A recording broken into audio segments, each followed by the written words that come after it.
En nuestra siguiente clase del matrimonio vamos a hablar del amor conyugal. Es muy importante que la pareja tenga un concreto conocimiento de lo que es el amor conyugal antes del matrimonio, primero para estar bien preparados a lo que deben hacer, y después del matrimonio que cultiven ese amor conyugal, el verdadero amor conyugal, como lo enseña Cristo y la Iglesia. Actualmente existe un serio problema en el hecho de que muchas personas tienen una concepción falsa del amor conyugal. Se ha hecho del amor una asimilación al sexo o al aspecto material del amor, al aspecto físico o al aspecto incluso emocional. Y todas esas cosas de hecho no son el amor, son parte del amor o tal vez más bien podríamos decir que son consecuencias, cosas accidentales que van con el amor, pero no son ni siquiera la parte más esencial del amor. Es más, el amor puede existir sin muchas de esas cosas. Y es muy importante que entendamos qué es exactamente el amor y en qué consiste ese amor que debemos tener en el matrimonio. En estos tiempos se ha hecho una concepción errónea del amor. Se ha asimilado al amor con las emociones, con los sentimientos, con el sexo, con cosas que son solamente aspectos accidentales, solamente aspectos secundarios del amor. Le llamo yo a ese amor, como se le conoce ahora en el mundo, yo le llamo a ese amor un amor de McDonald's.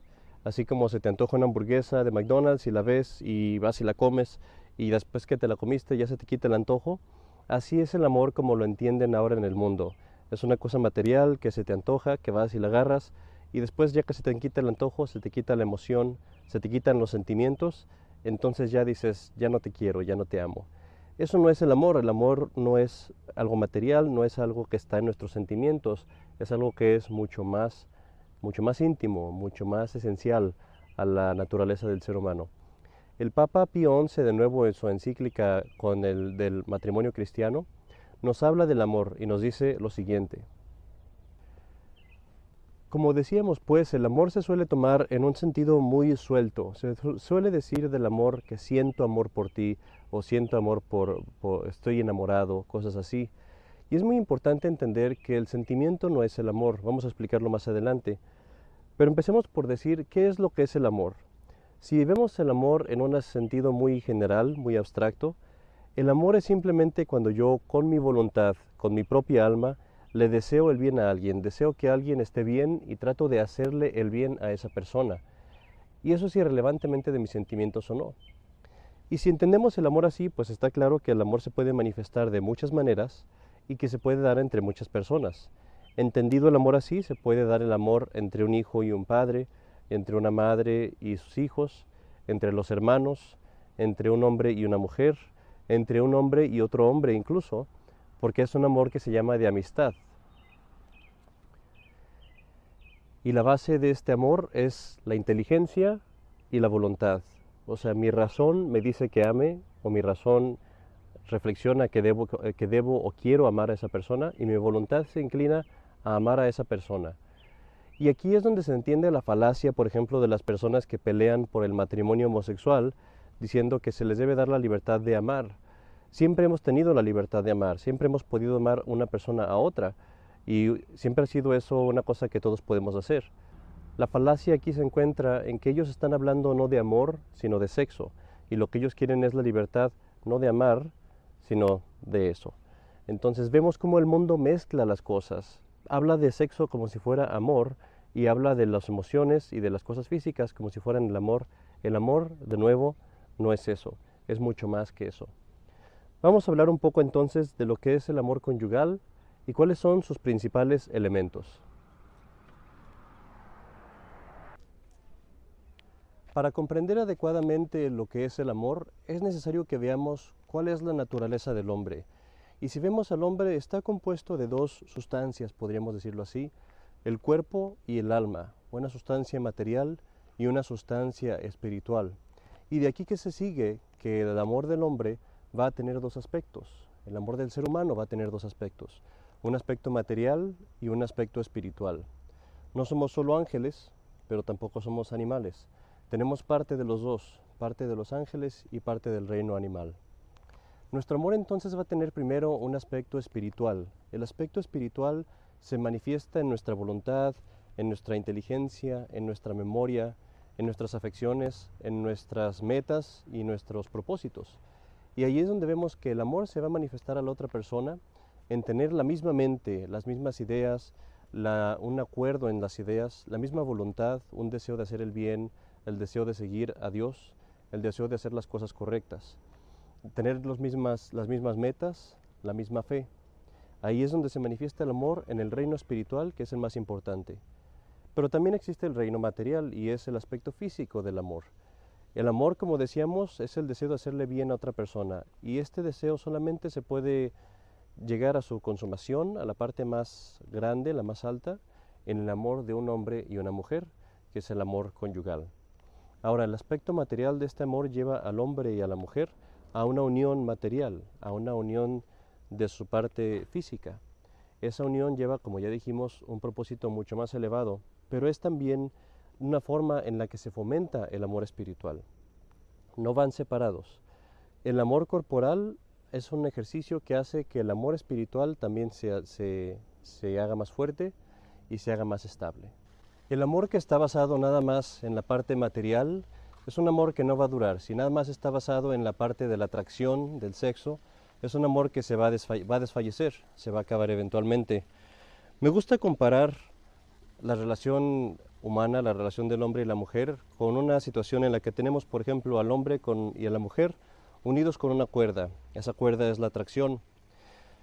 Durante el noviazgo esa cuerda es muy larga, no están unidos todavía, entonces la atracción es muy grande. Pero conforme se van acercando al matrimonio, van acercándose y van jalando cada vez más y más la cuerda, hasta que llega el momento en el matrimonio en el que se unen. Y conforme más unidos están, más va a disminuir la atracción, o al menos el sentimiento físico. Va a quedar algo siempre en el matrimonio, pero esa atracción va a pasar de ser material, de ser simplemente sexual, va a pasar a ser una atracción más espiritual, basada más bien en la caridad. En el matrimonio la parte sensual, la parte de la atracción sexual, va a durar muy poco tiempo, va a durar tal vez algunos años, y después de eso lo que es el sentimiento humano, que recordemos no es el amor, eso se va a acabar o va a disminuir, y lo que va a quedar es un amor fundado en la caridad. El matrimonio que está fundado en la caridad, es decir, en el amor que tiene como su base a Dios, es un matrimonio que va a durar, porque aunque no haya sentimientos, aunque no haya atracción física, está el amor que es espiritual, el amor que es el que yo decido tener a la persona porque he decidido amarla. En cambio, el amor que no tiene como base a Dios, el matrimonio que no tiene como base la religión, está necesariamente fundado en un sentimiento, y como ya dijimos, el sentimiento se acaba, el sentimiento se acaba. Así como yo como una hamburguesa en McDonald's y se me acaba el antojo una vez que me la comí, así el sentimiento que puede darme el amor, la atracción que me puede dar ese sentimiento, cuando se acaba todo. Entonces es muy importante que el matrimonio esté fundado en este verdadero amor espiritual, el que no está fundado en lo material, sino en Dios y en el amor de Dios. Al decir esto no quiere decir que el amor físico o que la parte física del amor sea algo malo. Al contrario, eso es algo muy bueno y eso es una cosa que debemos evitar. Muchas personas ven el amor, la parte del sexo, la parte del amor físico, como si fuera un tabú, como una cosa que estuviera mal o que uno debería tener vergüenza de ello. Y no es así, eso es una parte que Dios también creó en el amor. Y Dios creó eso con un propósito muy alto, muy hermoso, que es la creación de una vida humana. Entonces, eso es parte también del proceso que Dios hizo y es algo que es santo si se hace en el momento adecuado y de la forma adecuada.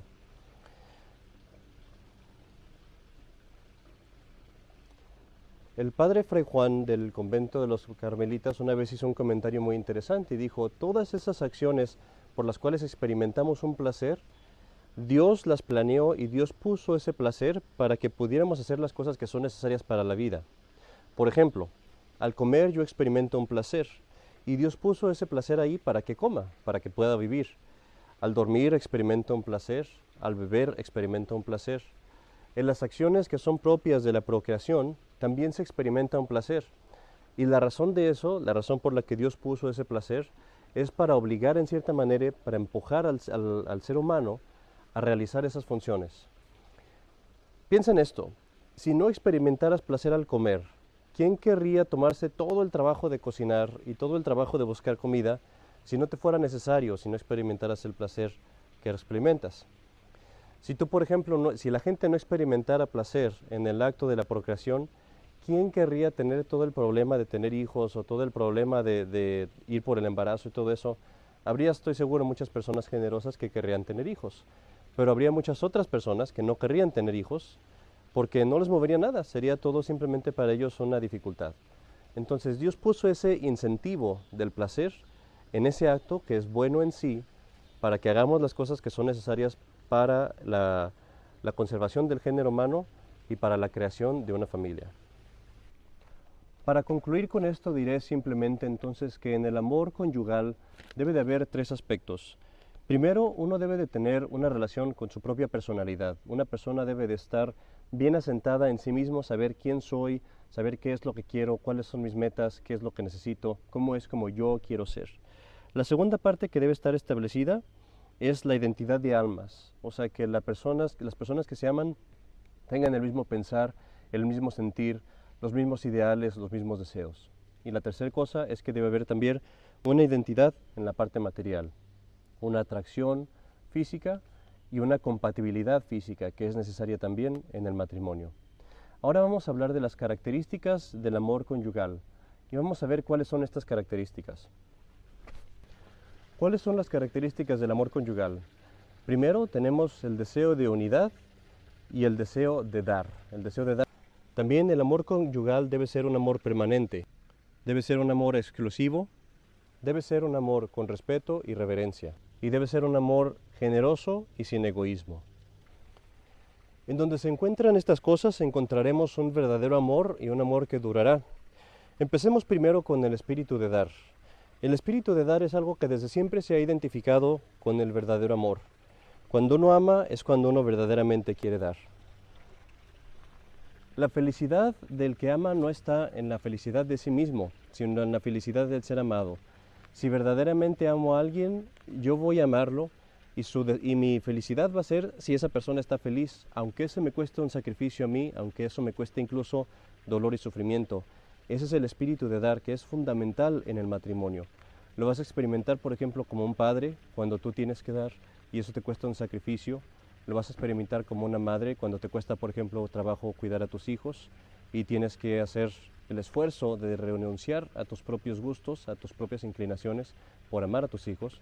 Lo vas a experimentar cuando tienes que dar, por ejemplo, en el matrimonio, si tu esposa se enferma y tú tienes que cuidar a tu esposa, a veces por mucho tiempo.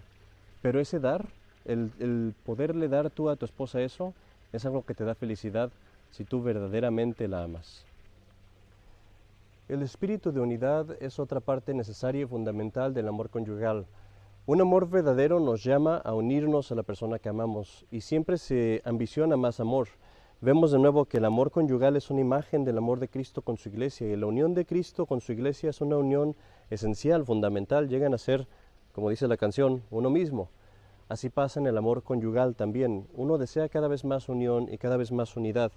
Y esa unidad implica indisolubilidad. Si yo soy uno con una persona, no se puede romper esa unión, no puede quebrantarse. Así pasa en el sacramento del matrimonio. Ese deseo de la unidad es fundamental en el amor conyugal y es una cosa que lleva consigo mismo el hecho de que no se puede romper. Una cosa que es una, no se puede dividir.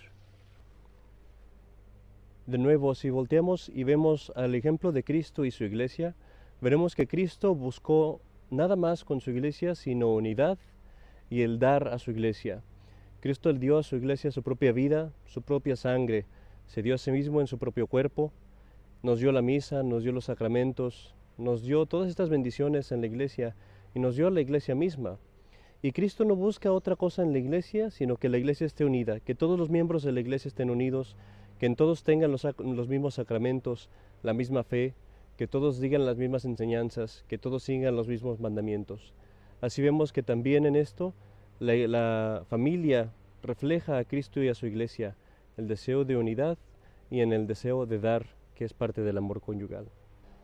Si pasamos a contemplar la parte del egoísmo y de la generosidad, veremos que es importante y que no puede existir en el amor el ego, el yo. Siempre que empiezan los problemas en un matrimonio, se debe a que una de las personas empieza a decir, yo merezco, yo debería tener esto, a mí no me deberían tratar así, yo debería tener esto y aquello.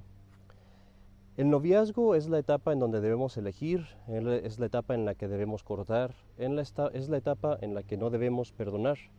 Pero una vez que estamos casados, es la etapa de perdonar. Ahí ya no hay tiempo de corregir. Esa es la persona con la que vivimos toda la vida. Y debemos entender que nos hemos casado con un ser humano y que ese ser humano va a tener defectos y muchos, y va a tener cosas que no nos agradan. Pero ahí es donde entra la misericordia, la caridad, el sacrificio y el amor. En el matrimonio todo se debe perdonar. E incluso en los casos extremos que pueden existir, siempre es mejor, o casi siempre al menos, es mejor perdonar que la otra opción. No hay lugar para el egoísmo, solamente para amor, generosidad y caridad. Podríamos muy bien decir que en el matrimonio se da una cierta evolución del amor. Empieza uno por la forma más imperfecta del amor y va uno creciendo y perfeccionándose más. La forma más imperfecta es la parte de la pasión conyugal, de la pasión física. Y eso sí, está ahí.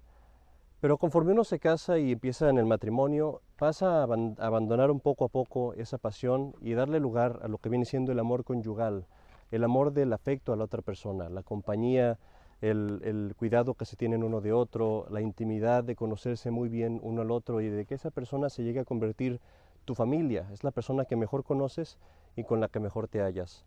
Y finalmente ese amor llega a ceder parte a una parte aún más alta, a la parte más con menos egoísmo, la parte más generosa que existe en el amor conyugal. ¿Puedes adivinar cuál es? Es el amor del padre, el amor paternal o maternal, el amor que es totalmente desinteresado. Y fíjate cómo Dios prepara las cosas en el matrimonio.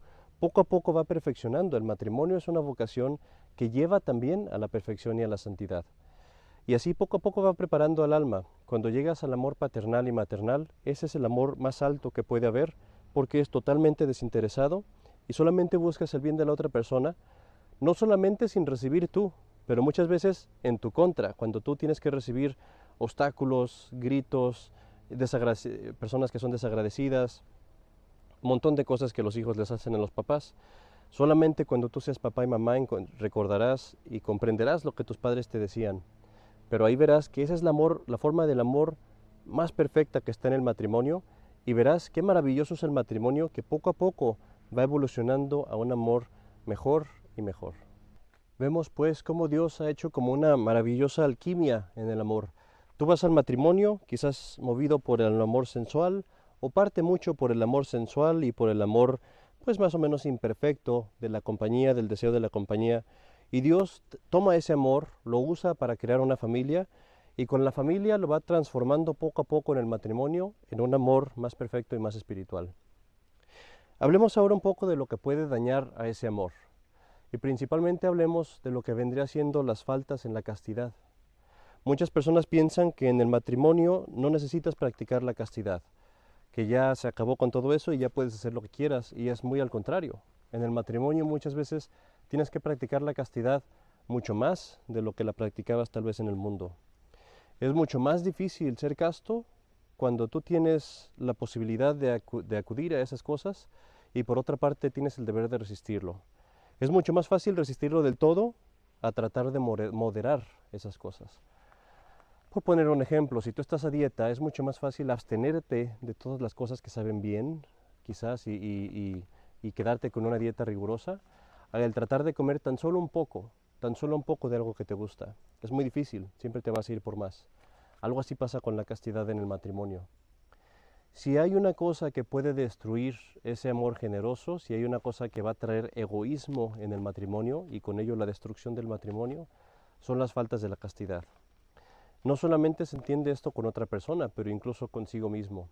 Uno tiene el deber de ser casto, incluso consigo mismo. E incluso en el uso del matrimonio debe de haber un cierto orden, al menos una cierta restricción, que no deje a uno nada más llevarse por el amor animal, sino que debe haber algo más espiritual atrás de ello. Una falta en la castidad puede acabar destruyendo un matrimonio. Y la falta en la castidad no va a quedarse sola. Si uno quiere darse un poco, se va a dar cada vez más, y esto va a seguir dándose más y más. Por eso es muy importante que los esposos primero vayan a confesarse frecuentemente, siempre confesarse frecuentemente, por lo menos una vez a la semana. Porque el sacerdote cuando te confiesas te va a dar medios y te va a mantener a raya y te va a dar formas de que no caigas más lejos, sino de retraerte. Pero si tú no te confiesas no tienes una ayuda, eres como alguien que está a la deriva en el mar tratando de salvarse solo, es casi imposible. Confesarse frecuentemente, recibir la comunión, practicar la castidad de una forma exquisita. ¿De qué modo? Si eres el hombre, pues tratando de no ver a las personas en la calle, tratando de no mirar a personas que no son tu esposa, tratando de no tener otras relaciones. Si eres la mujer, absteniéndote de relaciones con amigos, con amigas, de estar saliendo de fiestas, de estar saliendo de lugares afuera. Claro que debes de salir, o sea, hay algo que son salidas, pero por ejemplo, no es lo mismo salir en la mañana a desayunar con tus amigas, a salir en la noche con tus amigas. Eso no lo deberías de hacer si estás casada. No es lo mismo, por ejemplo, el tener un amigo de tu esposo y que salen, por ejemplo, todos juntos, los dos esposos y las dos esposas, a tener un amigo tú sola. Eso no debe de existir tampoco. Situaciones que son sospechosas o riesgosas, aunque sean muy lejanas, no las debes de admitir jamás, ni la mujer ni el esposo. Hay que guardar la castidad exquisitamente. Y ya que entramos en eso de salir juntos, es una parte muy importante. Muchas personas se casan y quieren seguir con su vida de solteros, con las fiestas, con las salidas. Eso no se debe de hacer. Incluso esas fiestas y salidas, como cristiano, como católico, no las deberías de hacer ni siquiera soltero. Pero si quieres salir, está bien que salgan de vez en cuando, juntos, los dos, a un lugar decente, a un lugar donde no hay cosas malas, donde no hay música mala, donde no hay bailes malos. Dime tú dónde está eso, si lo encuentras, qué bueno. Pero el punto es, cuídense mucho en el matrimonio y renuncia a tu vida de soltera, a tu vida de soltero. Créeme, no te pierdes de mucho. La vida del matrimonio es mucho más llena, es mucho más hermosa, puedes conseguir muchas más cosas porque se llena con cosas más esenciales, más sustanciales, con la familia, con los hijos, con tus propios hijos y tus propias hijas, que no es lo mismo que tener que cuidar de tus hermanitos. Entonces, muy importante, guarda la castidad para que no se destruya la generosidad, para que no reine el egoísmo en tu matrimonio. El amor conyugal, como cualquier otro amor, puede debilitarse, puede decaer. Y así es muy importante que se cultive, que se haga crecer como una planta, como un árbol, que hay que abonarlo, que hay que regarlo, que hay que estarlo cuidando cada vez, todos los días. Así pasa con el amor conyugal. Ahora, el asunto es cómo se cultiva el amor conyugal. Muchas personas pues dirán, hablándole a la gente por teléfono, mandándole rosas a mi esposa, cosas así. Los detalles son muy hermosos y sí es muy importante, pero la forma principal, yo diría, de cultivar el amor conyugal es el cumplimiento del deber diario, el deber cotidiano, las cosas pequeñas del día a día. Pongo un ejemplo, el cumplir con mi deber todos los días de ir a cuidar a mis hijos, de ver cómo están, el cumplir el deber todos los días de saludar a mi esposa, de saludar a mi esposo, de hacerles algún bien, de ayudarles en lo que necesiten. Cuando los niños necesitan hacer la tarea, de estar ahí no solamente la esposa, sino también el esposo. Es muy fácil caer en la tentación, por ejemplo, de que el esposo diga, ya trabajé, esa es mi parte del deber, y llego a la casa y ya no hago nada. Y no es así. Acuérdate que el esposo tiene que trabajar más, acuérdate que como líder eres el que sufre y trabaja más. Y así el llegar a tu casa para ti no es descansar, sino que es decir, ¿qué hace falta? ¿Qué puedo hacer con los niños? ¿Qué tarea tienen que hacer? ¿En qué hay que disciplinarlos? ¿En qué hay que platicar con ellos? Y ayudar a la esposa también. Y es muy importante que la esposa, por el otro lado, también vea su deber de ese modo. O sea, el amor se muestra en esos pequeños detalles. El decir, le voy a cocinar algo que le guste a mi esposo, o voy a procurar que cuando llegue a la casa pueda descansar, que esté tranquilo. El voy a hacer que pase un buen tiempo, que aquí se relaje en donde está y ayudarlo. Cuando los dos se pelean, por decirlo así, en ayudarse uno al otro y en hacerse bien el uno al otro, ahí es cuando se muestra el amor, en esas cosas cotidianas del día al día. Hay ciertos puntos que hay que tratar en especial. Uno es, ambos tienen que tener un interés recreativo en común. Es decir, que ahí debe de haber cosas que nos diviertan a los dos y que podamos hacer los dos juntos. Y otro punto que es muy importante es el interés en los hijos, de lo que vamos a hablar más adelante. Decíamos que uno de los puntos importantes para conservar el amor conyugal es el compartir intereses de recreación, o sea, el tener las mismas diversiones en común, diversiones en familia. Y esto es muy importante porque esto acrecenta el amor entre los esposos y también entre los hijos y los papás. Tiene que ser cosas que se hagan en común. No es bueno o no es lo ideal cuando el esposo, por ejemplo, se va a jugar golf y la esposa se va a tomar café con las amigas. De vez en cuando, sí, no hay nada de malo. Pero lo esencial es que como familia, por lo menos varias veces a la semana, debe de haber alguna diversión que se haga todos juntos. Por decir un ejemplo, yo recuerdo que mi padre nos llevaba a visitar a su abuela, a su mamá, que era nuestra abuelita, y nos hacía hacer un viaje de 24 horas en la camioneta, íbamos deteniéndonos en ciertos lugares, viendo cosas juntos, y ese tipo de cosas son las que crean la familia, son las que crean la relación de la familia. Acuérdate que tu familia es el primer lugar al que perteneces, y tú como papá y mamá, ustedes como papá y mamá, tienen la obligación de crear ese ambiente familiar, ese ambiente divertido, de amor entre la familia. Y por eso es muy importante que vayan encontrando desde que se empiezan a casar o desde que empiezan su matrimonio, que vayan encontrando intereses, cosas que puedan hacer juntos, que les guste hacer juntos y que puedan pasarle después a sus hijos como una actividad, como una diversión en familia. El amor conyugal se completa cuando vienen los niños a la casa. Como ya lo hemos notado, son los niños los que hacen que el amor del padre y la madre, o de los esposos, mejor dicho, se complemente. Es cuando llegan los niños que ambos encuentran un interés común y es el principal interés de sus vidas. Y así vemos que cuando los niños llegan, el padre y la madre se aman más, el esposo y la esposa se aman más por el hecho de que los une ese interés en los niños. Los hijos se convierten en el principal interés de los padres y incrementan el amor entre ellos, especialmente por el hecho de que exigen sacrificio. Y cuando dos personas se están sacrificando por el mismo interés, por un interés común, el amor entre ellos, la conexión entre ellos crece. Otro factor importante es que cuando los niños llegan a la casa, el egoísmo en los padres disminuye y ambos se concentran en ese fin común y eso hace que haya más armonía, más paz en la casa. De ahí vemos que los niños son el complemento del matrimonio y lo que lo perfecciona. Cuando los niños llegan, el matrimonio se hace más estable. Y vemos aquí el gran error de muchas personas que tratan de decir o en sus intenciones pretenden no tener hijos hasta después de tantos años de casados. Esto es un error primero por la falta moral que hay en eso, pues no es posible que uno utilice métodos anticonceptivos. Pero además por el hecho de que esto daña el matrimonio en sí mismo. Los niños son los que hacen estable el matrimonio, los que le dan los que complementan la relación del esposo y de la esposa. Cuando faltan los niños en el matrimonio, porque uno mismo decide no tenerlos, uno se priva de esa estabilidad y se priva de ese fundamento que aumenta el interés del esposo y de la esposa, quita el egoísmo de su relación y hace que tengan cada vez nuevos intereses. Verás tú cuando te cases que muy pronto vas a tener hijos y cuando tú te cases te darás cuenta que cuando tengas hijos es un nuevo mundo.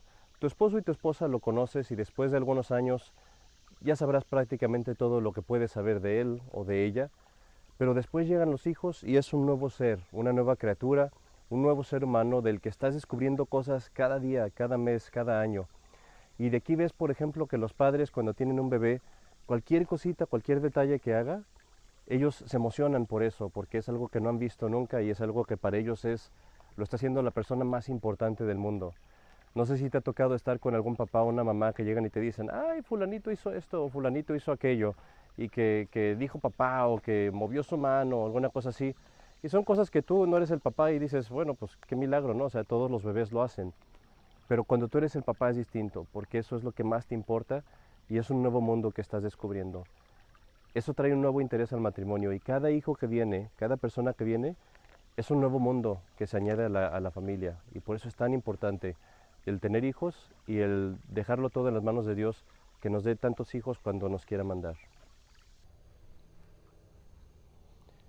Y en estas consideraciones, finalmente, qué importante es el que tengamos la fe en común, la religión en común.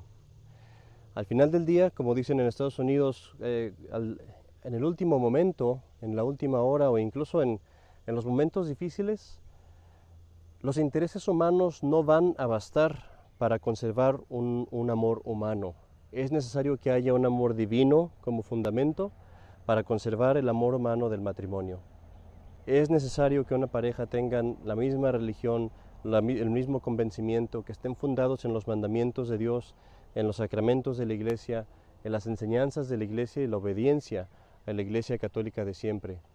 Si falta esto, si falta la unidad en la fe, sí es posible que haya un matrimonio, pero es muy difícil, y sobre todo porque cuando llegan las dificultades, cuando verdaderamente se pone el matrimonio a prueba, cuando llega la tribulación, lo que se le llama la tribulación, un problema difícil que verdaderamente nos rompe en nuestra vida cotidiana, ahí es cuando los amores humanos ya no bastan, los sentimientos no bastan, nuestros intereses humanos no son suficientes.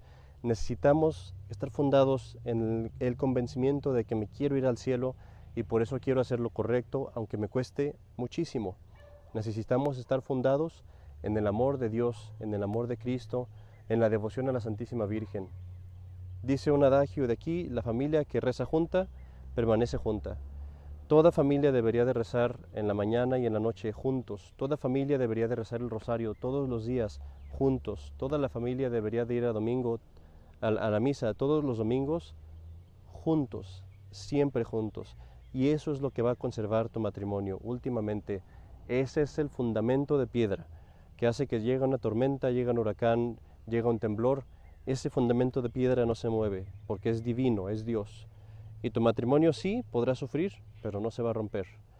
Todos los matrimonios que tú ves que fallan, todos los matrimonios que ves que truenan, que se separan, que caen en infidelidades y en cosas malas, es porque dejaron en algún momento la religión juntos, dejaron de practicar juntos la religión. Y nuestra consideración final será el ver cómo el amor conyugal de los esposos, volvemos a lo mismo, tiene que estar orientado a la salvación de uno y de otro. Esa es la culminación, cuando el esposo y la esposa, su principal cuidado es que se salve mi esposo, que se salve mi esposa y que se salven mis hijos. Consideremos el matrimonio, considera tu matrimonio como esposo y esposa, como dos personas más que viéndose uno a la otra, viendo hacia el cielo y llevados de la mano caminando hacia el cielo. Consideren su matrimonio como dos personas que van en la misma barca, tienen la misma meta y trabajan juntos por llegar a esa meta. Es muy importante que lo tengan en esta perspectiva, es decir, mi principal objetivo, mi principal interés es que se salve mi esposo y que se salve mi esposa. Y parte fundamental de esta santificación mutua entre el esposo y la esposa es el sacramento del matrimonio. Recordemos que el sacramento del matrimonio eleva a todos estos intereses, eleva a todos estos sentimientos, lo hace pasar de lo humano a lo sobrenatural, a lo santo. Y así vemos que en el sacramento del matrimonio se eleva esa perspectiva, por ejemplo, de la unidad en el matrimonio. Y así vemos que en el sacramento del matrimonio se eleva esa perspectiva del matrimonio, de la indisolubilidad, de la exclusividad, del amor generoso que se da hasta el punto de negarse a sí mismo. Eso es una cosa eminentemente católica. Solamente te puedes dar cuando te niegas a ti mismo. Y considera últimamente cómo se conectan la gracia del sacramento con el amor conyugal. El amor conyugal, cuando lo fomentas, hace que te conserves en gracia, te evita pecar y así conserva la gracia. Y la gracia del sacramento te da fortaleza para conservar ese amor conyugal, te da fortaleza para sacrificarte, para hacer lo que es necesario y de ese modo conserva el amor conyugal. Y así la gracia ayuda al amor y con la gracia uno debe de practicar el amor para conservar la gracia. Son cosas que se ayudan mutuamente, el sacramento y el amor conyugal. Cuando te cases, ve con la mirada no a recibir placeres, no a pasártela muy bien, sino a ir a la cruz. Y eso es un pensamiento hermoso, no lo veas como un pensamiento negativo. Es el pensamiento de llegar a la cruz de Cristo, al sacrificio que te lleva al cielo, al sacrificio que completa tu vocación. El matrimonio no es un placer, no es el decir voy a escoger una vida de placeres y de gustos. El matrimonio es una vocación que lleva al cielo, y toda vocación que lleva al cielo es una cruz. Entonces, cuando tú veas a tu esposo, cuando veas a tu esposa, míralo a los ojos y di, esta es la persona con la que voy a cargar la cruz. Él va a cargar un lado, tú vas a cargar el otro, y finalmente van a llegar juntos a su meta, como ese señor que va corriendo ahí. Gracias, que Dios los bendiga y nos vemos en el siguiente curso.